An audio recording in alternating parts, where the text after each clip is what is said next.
If you're a music producer or songwriter trying to figure out how to allocate your hard drives for your music production, this is the video for you.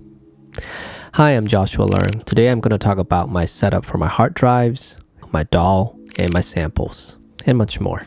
In the end, I'll also talk about a simple solution of backing up all your hard drives so that your data is always secured in case of a hard drive failure.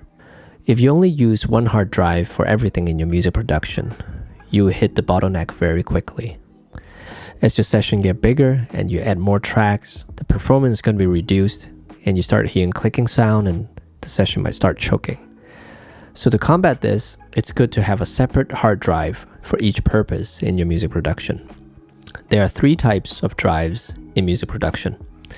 I call them the system drive, the sample drive, and the session drive. The system drive holds the softwares, so it holds my DAW and also my plugins.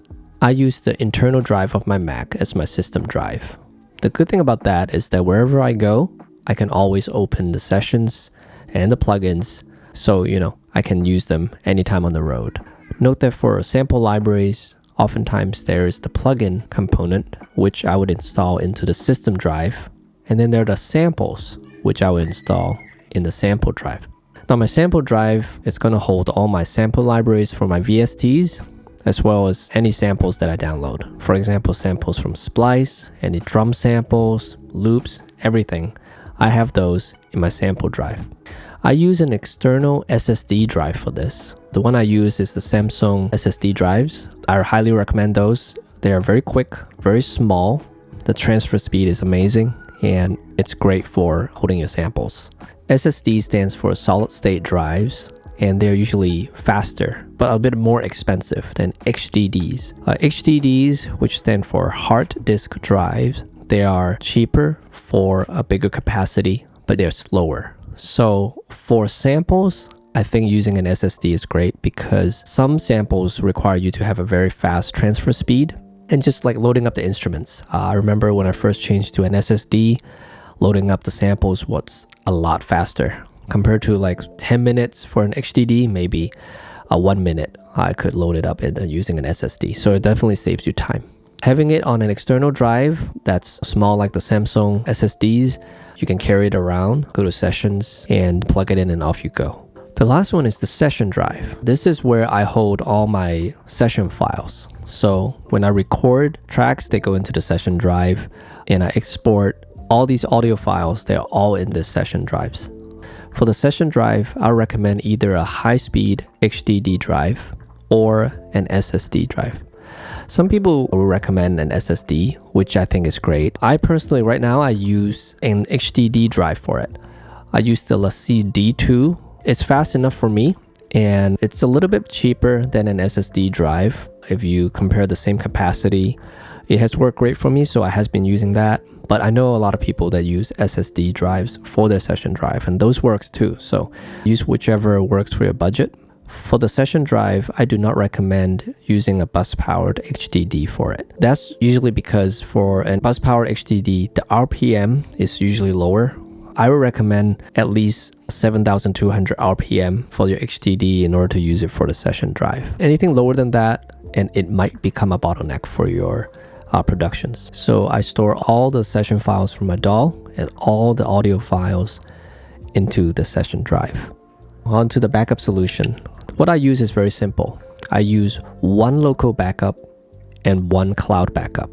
For each of my drives, I have one clone backup locally, and then I use a cloud service for the cloud backup. For backups, HDD is probably enough because you don't need the speed, you just need the storage. For the cloud backup, I'll explain that first because it's easier. I use Backblaze for all my cloud backups. Basically, you pay a monthly fee around $10, and then it gives you unlimited backup storage. So you can back up everything using that backup plan. It's great because I think it's always good to have an off-site backup, in case there's some disaster, natural disaster, your house get burned down or whatever.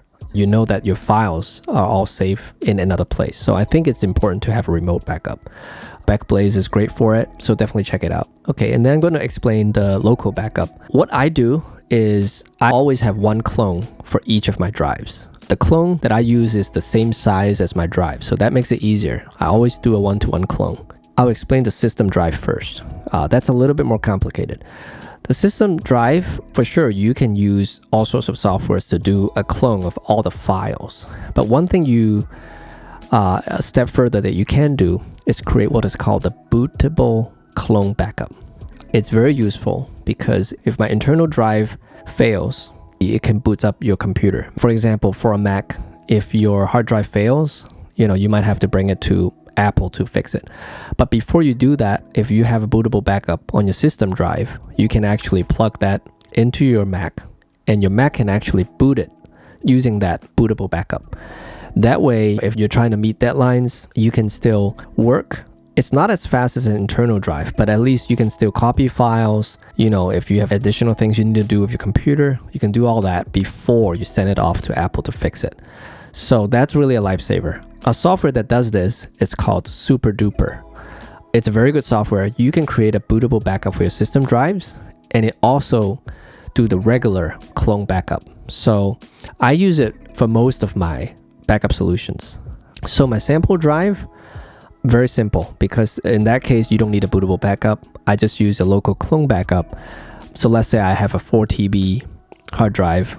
I use SuperDuper and I copy the entire thing to another 4 TB hard drive. I actually have it scheduled so that they do that automatically every night. After I finish work, they do it automatically. So every night you know that you are getting backed up onto another drive. And for the session drives, same thing. Same size and then clone backup using SuperDuper. Now, I think SuperDuper is great for one-to-one type clone backups. If you have a more complicated solution, for example, let's say you have a backup drive that is bigger than the drives you're backing up. So let's say your sample drive is 4 TB, your session drive is 4 TB, but you bought like an 8 TB backup drive and you want to use that for both of your sample drives and session drives, then there's another software that probably can help better. It's called Get Backup Pro, so you should check that out too. It has more intricate backup solutions on which folder or which drive to where.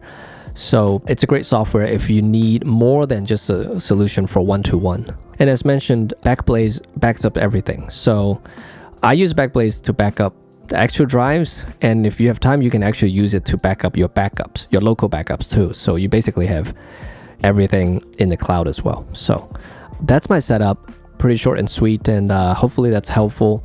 Backing up your hard drive is definitely very important. Whichever route you take, just make sure you back up your data. I started this channel so that music producers and songwriters can create the music that they love and also achieve professional results. If this sounds like something you're interested, please like and subscribe. I also made a video on the VST plugins that I think would be great for anyone that's starting out or further along in their production journey. If you're interested, you can check it out. I'm going to put it up, not sure left or right, but check out the video and hope you enjoy it. Thank you for stopping by. Bye-bye.